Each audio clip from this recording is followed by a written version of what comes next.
She came to a dusty ranch with nothing but a canvas bag, a quiet voice, and no idea what was waiting for her.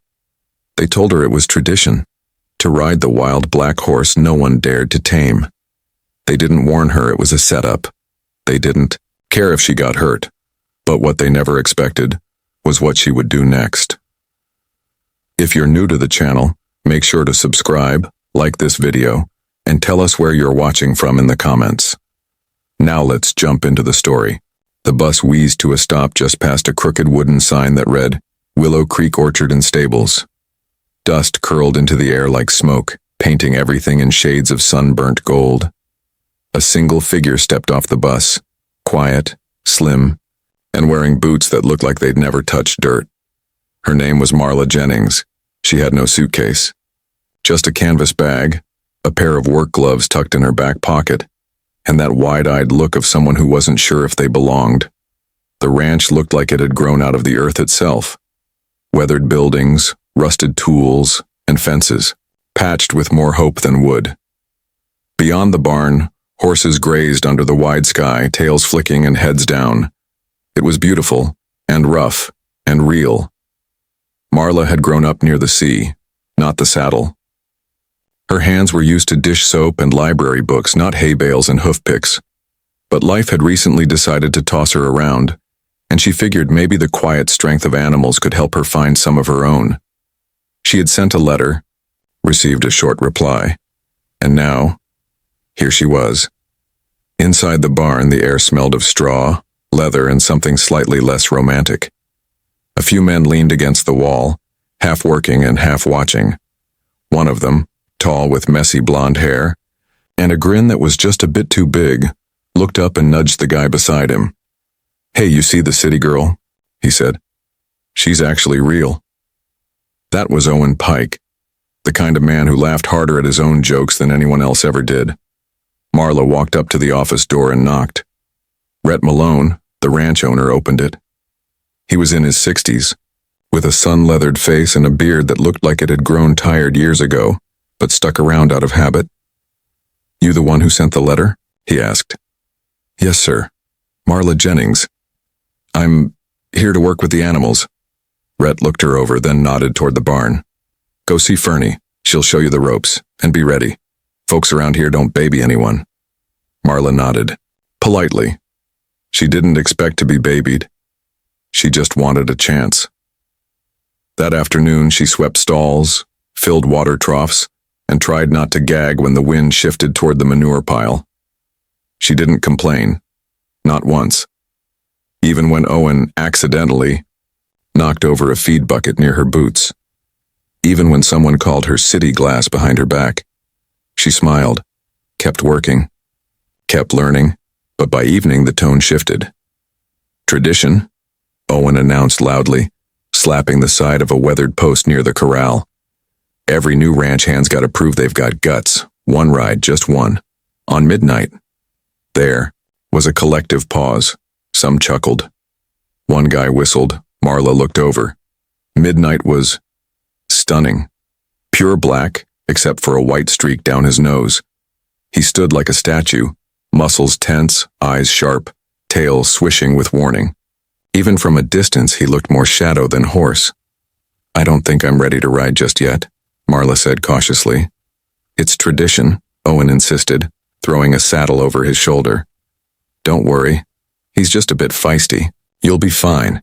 Marla hesitated. The others were watching now, some with crossed arms, some with phones raised. She didn't know what was worse, failing or walking away while they smirked, so she nodded. "All right," she said softly. They led Midnight out. The moment he saw the saddle, his ears pinned back. Marla stepped forward, gently, quietly. Midnight snorted. She whispered something under her breath, then slowly climbed into the saddle. For a split second, it was quiet. Then the storm hit. Midnight reared, kicking the dust like an explosion. Marla clung on for a heartbeat, maybe two, before she was thrown backward like a rag doll. She landed hard, her back slapping the dirt, knocking the wind from her lungs. Laughter. It filled the air like flies over a wound. "Guess the horse doesn't like weaklings," Owen joked, still holding his phone, still filming. Marla lay in the dirt, blinking up at the sky. Her chest hurt. Her pride hurt more. She pushed herself up slowly. No one helped her. No one asked if she was okay. She dusted herself off, walked past them all without a word, and headed back to the goat pens. That night, after everyone else had gone home or turned in, Marla stayed behind. Her shirt still streaked with mud. Her hands scratched and sore, she quietly refilled the goats' hay. One of them nudged her arm gently, like it could sense her pain. Behind her, Midnight snorted from his stall. A single candle burned in the barn's window, casting long shadows. "Quit by sundown," someone had said. But Marla wasn't made for quitting. She wasn't there to prove anything to them. She was there to prove something to herself. The days that followed were quiet. Not peaceful, but quiet. Marla didn't speak much. Not because she was shy, but because she didn't see the point in talking to people who didn't want to listen. The other workers left her alone now. Some still called her names when they thought she couldn't hear. Glass girl, mud magnet, horse snack. But mostly they just ignored her, like she was a piece of scenery. She was fine with that. Every morning, she showed up before sunrise. The barn still smelled like hay and sleep. She fed the goats, swept the stalls, and stayed out of the way. No one noticed when she worked longer hours or skipped lunch, and no one noticed when she started pausing by Midnight's stall just for a moment each morning. At first, he acted like he didn't even see her. His ears would flick, but his eyes stared past her. He stood tall and tense like a coiled spring. She never reached for him. She never brought ropes or carrots or treats. She just sat nearby, sometimes reading, sometimes humming under her breath, most times just breathing, like she needed to slow her heart to match his. One night, when the barn lights were off and everyone else had gone, Marla came back. She carried a small lantern, its soft glow lighting her path. She didn't sneak. She simply walked in like she belonged there. Midnight was in his stall, restless, pawing at the ground. The shadows made him look twice as big. Marla stopped at the edge of the gate. "I'm not here to ride you," she whispered, "just here to know you." She sat on an overturned bucket, wrapped her arms around her knees, and said nothing else. Minutes passed, then hours, and every night, she came back. She brought no saddle, no bribes, just her presence. It started with small changes. Midnight stopped pacing when she arrived. Then one night he walked a little closer to the stall door. Another time he leaned his head just slightly in her direction when she whispered his name. He was still a storm. But storms, she learned, could have calm centers. One afternoon, as Marla brushed a goat behind the barn, she heard footsteps crunching, the gravel. Nora Dell, the goat keeper, had worked there for years. She wore faded overalls and always carried hay in her pockets like she might feed a hungry animal at any moment. "You keep showing up," Nora said, her voice dry but not unkind. Marla nodded. "Not everyone does," Nora added, feeding a baby goat from a bottle. "Some come thinking they'll ride a horse and become a hero. Others run when they get thrown, but you stay quiet. That's different." Marla smiled faintly. "I don't want to fight him. I just want him to not be alone." Nora looked at her for a long moment. Then, without another word, she left her a bundle of fresh apples the next day.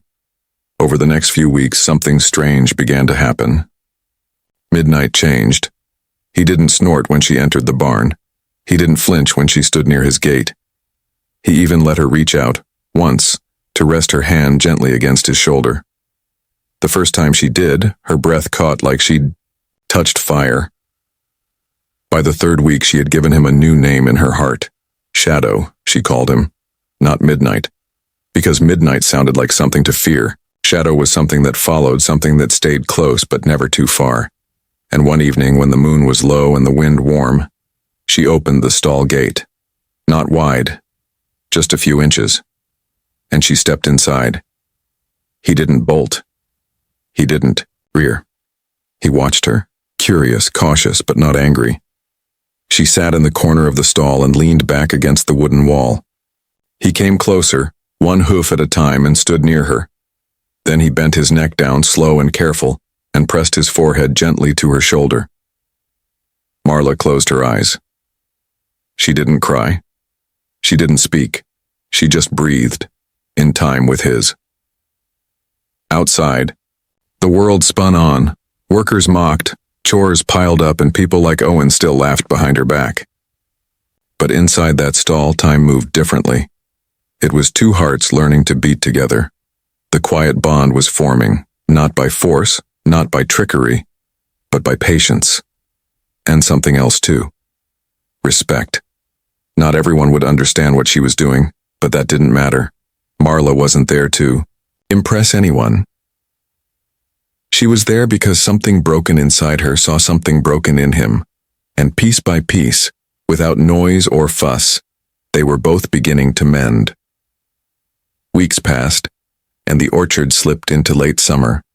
The days were long and hot, the nights cool and still. The workers went about their chores. Horses were trained, fences were mended, and nobody gave much thought to Marla Jennings. They didn't see the way Shadow, once called Midnight, now waited quietly at the stall gate each morning. They didn't hear the gentle sounds of Marla whispering stories into the night. And they didn't notice that the wildest horse on the ranch had stopped bucking at Shadow's and started leaning into the sound of one woman's voice. One person did notice, though. Fernie Lyle, who mucked stalls and didn't say much, had been watching from the edge of the barn. She never made fun of Marla. She didn't join in with the others when they laughed. She just observed, and what she saw one afternoon made her stop short.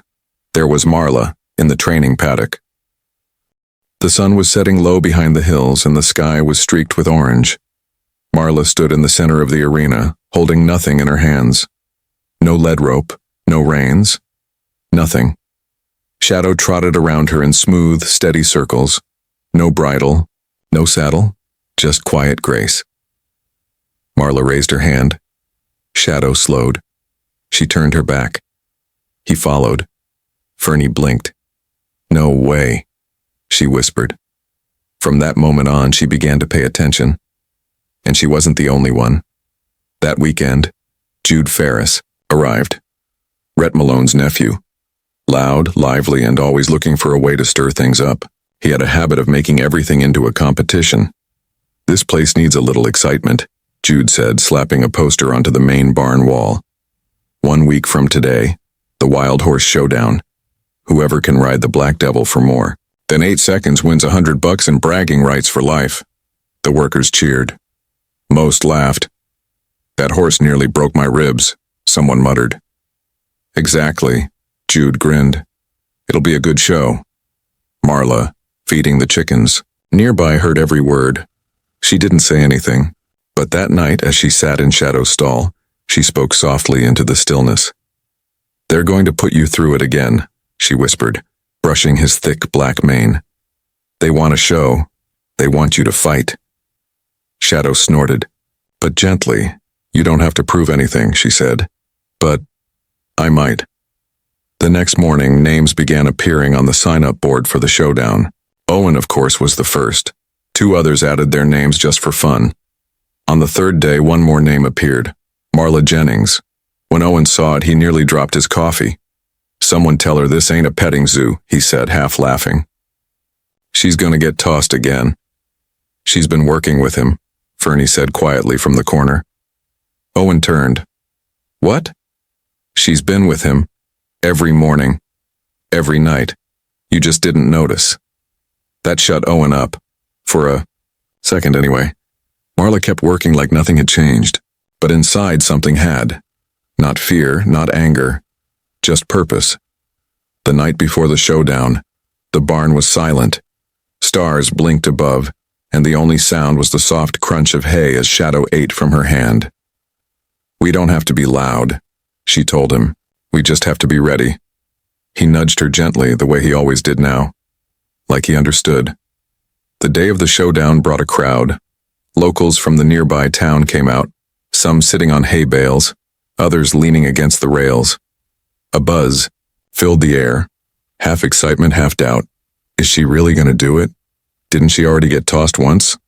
I heard she talks to the horses. The announcer called the names. First came Owen. He lasted 5 seconds before landing flat on his back. The crowd laughed, but not kindly. Then came another hand, 3 seconds, and a face full of dirt. Finally, the announcer paused. Next up, Marla Jennings. A hush fell. She stepped into the arena wearing a simple brown jacket, boots scuffed with real work, hair tied back in a loose braid. She walked to Shadow without fear, without a rope. Just a nod. The horse met her at the gate. She mounted without trouble. No bucking, no spinning. No fight, the crowd murmured. Then the music started, an old fiddle tune from someone's speaker nearby. Marla leaned forward, whispered something, and then they moved. Not galloping, not wild, just dancing. Shadow spun in a slow circle, then trotted gracefully across the ring. He leapt once, clean and smooth. He turned on a whisper. He followed her cues as if they shared the same thought. The crowd gasped. Owen dropped his phone. Jude's mouth hung open, and Rhett Malone, standing by the fence, rubbed his chin slowly and said nothing, but his eyes were wide. When the music stopped, Marla brought Shadow to a stop at the center. She dismounted, gave a small bow, and walked away. The crowd erupted. Cheers, whistles, applause. But Marla didn't smile for them. She walked straight to the stable, and Shadow followed. The day after the Wild Horse Showdown, the barn felt different. It wasn't louder, it wasn't quieter, but something in the air had shifted, like a storm had passed and left behind clear skies. Workers moved slower around Marla, not in pity, just with a kind of quiet respect. No one made jokes. No one called her names. No one asked how she'd done. They just nodded, noticed, stepped aside when she walked by. Marla didn't expect applause. She hadn't done it for them. But she felt the difference. Shadow, still called Midnight by some, stood calm in his stall. He no longer backed away from noise or kicked at the walls. His eyes were still wild. Yes, but now they held something else too. Trust. That morning, Rhett Malone called her into his office. She wiped her hands on her jeans and stepped inside. He stood behind his desk, hat off, weathered face unusually serious. For a long moment, he just looked at her, then he spoke. "You surprised a lot of folks," he said. "I didn't mean to cause trouble," Marla replied. He shook his head. "You didn't. You showed us something we forgot. That strength doesn't always have to shout." She didn't know what to say to that.